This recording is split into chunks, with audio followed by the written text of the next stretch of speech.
Hello everyone, it's Raza Van Werder continuing with the theme of the millionaires who wanted to marry me. All of this happened when I was in my 20s and 30s, and then when I was 33 years old I took a vow of celibacy, and that ended most of that. I'm not saying I was completely out of the water, I mean things still happen, but I'm talking about Hollywood and New York. Which are two of the primary places I have lived much of my life. So in California, at the same time approximately that Mickey Hargitay was infatuated with me, and I liked him very much, there was another man who was a multi-millionaire named M.B. Scott. He was an advertising man, but he was more than that. He dated movie stars. He dated Zsa Zsa Gabor, and he had a villa in somewhere in Aspen or Tahoe or somewhere. I think it was Aspen, Colorado, or I'm not sure, but it was somewhere where they had a ski resort, and he had a chalet right next to Sophia Loren. I'm not sure if he was friends with her. Maybe, I don't know. He just told me he had a chalet next to her chalet, and they were like neighbors, like their, back patio yards were right adjoining to each other, so he thought that was quite exciting. He loved movie stars. He loved glamorous women, and he dated all the glamorous women in Hollywood.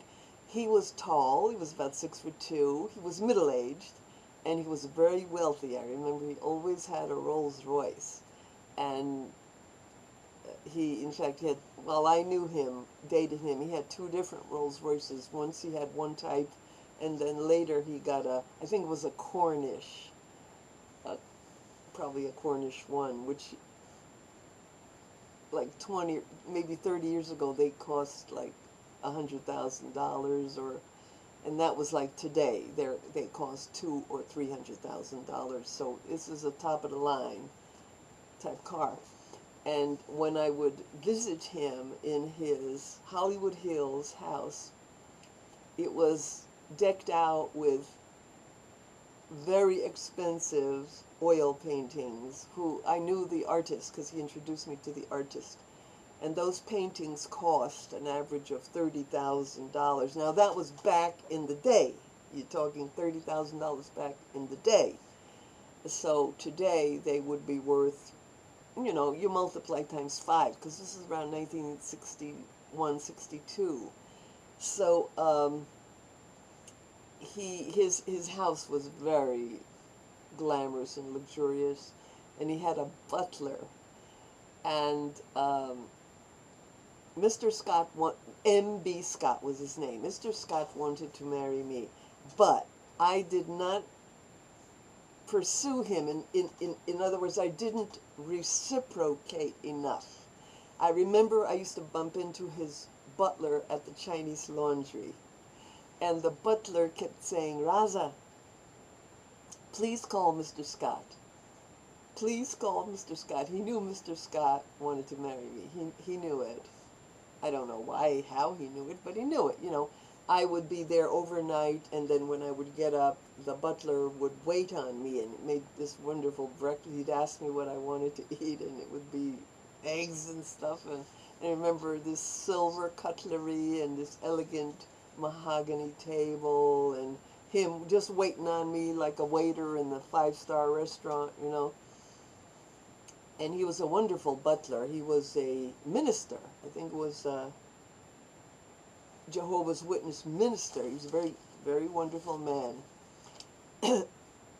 And Mr. Scott was, like I said, sexy, tall. He dressed in the most gorgeous, expensive suits.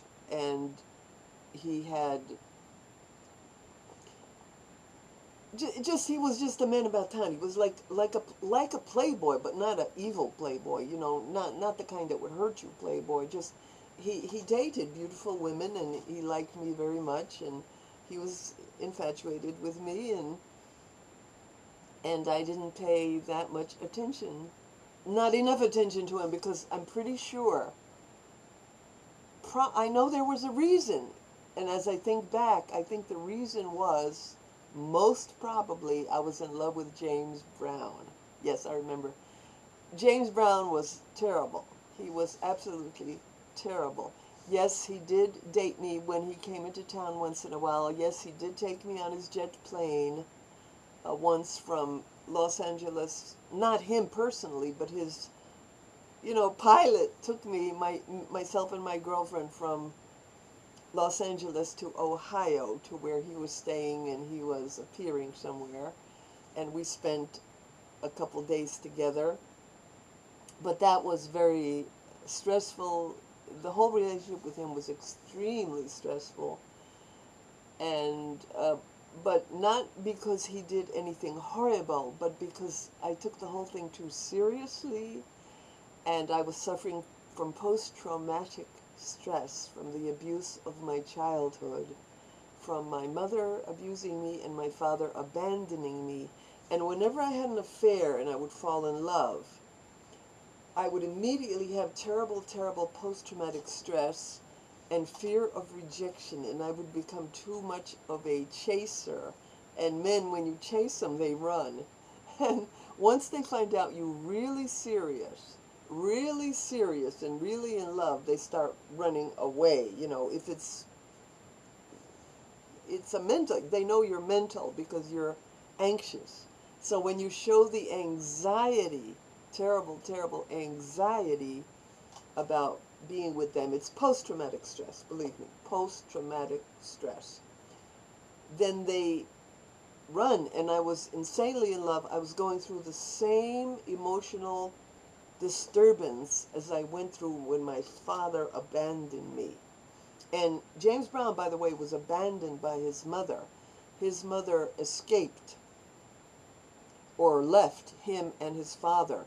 And James Brown was without a mother until his dad put him with a nice lady that owned a restaurant and a recreational center for soldiers. And he was taken under the wings of this lady. I didn't mean to get into the James Brown issue so deeply.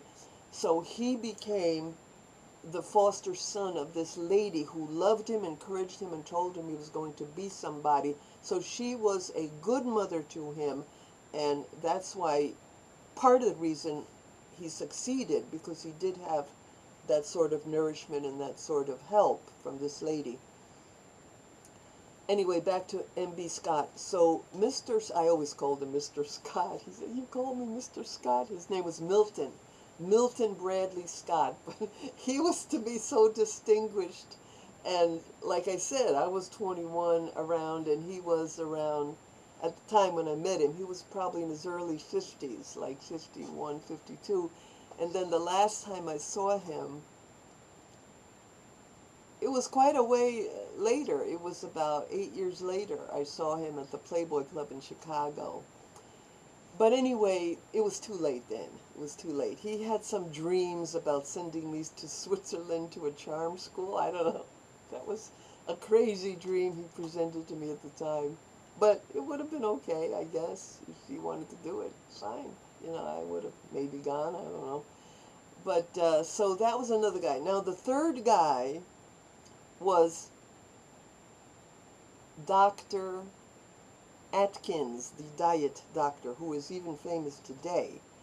I went to him for a problem, and he, and of course you have to take off your clothes, and I'm sitting, I didn't know who he was. I thought he was Stillman. Well, I'll tell you more about it in the next video. To be continued.